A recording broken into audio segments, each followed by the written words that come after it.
Why do we experience? Wait, what? Okay, so there's this thing called the hard problem of consciousness, and this is it. We can explain so much about our brain and how it works and how information is processed and integrated and how we do stuff like controlling our limbs and walking around and stuff like that. And we also know that certain of our behaviors correlate to certain brain states, like neurons firing off at the right time. Fine. But what we don't know is why any of this has to feel like anything. One philosopher put it this way: we know that if your ventromedial hypothalamus is stimulated, you feel hungry. But no one knows why, because it seems perfectly conceivable that ventromedial hypothalamus stimulation could do its job in the brain without giving rise to any kind of feeling or sensation at all.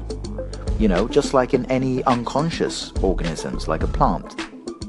So why do we have to have a subjective experience of any of this? Why aren't we like robots, just performing all of our functions, but without that sense that this is all happening to me?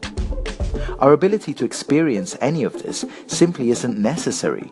We could be like so many other animals or plants, alive but not conscious. Let me give you another example. The other day I was talking here on Anchor about qualities. Sure, the color red is ultimately simply 700 nanometers wavelength, but there's something extra, right?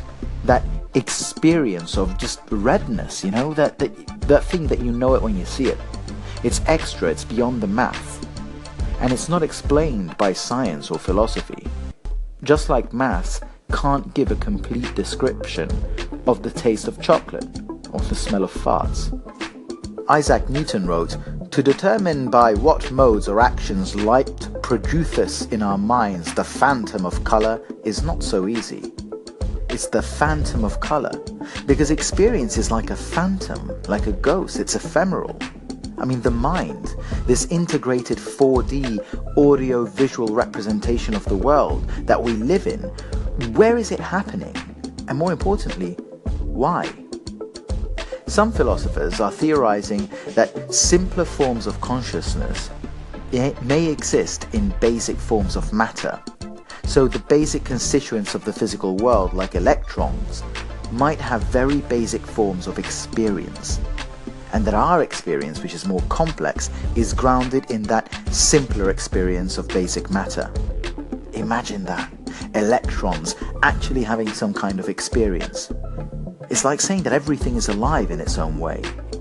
And I know it sounds weird, but think about it. When you look at quantum processes or electrons orbiting protons, rivers flowing, solar systems rotating, stars, galaxies, each going through their processes, you gotta wonder, how are any of those things that different from life?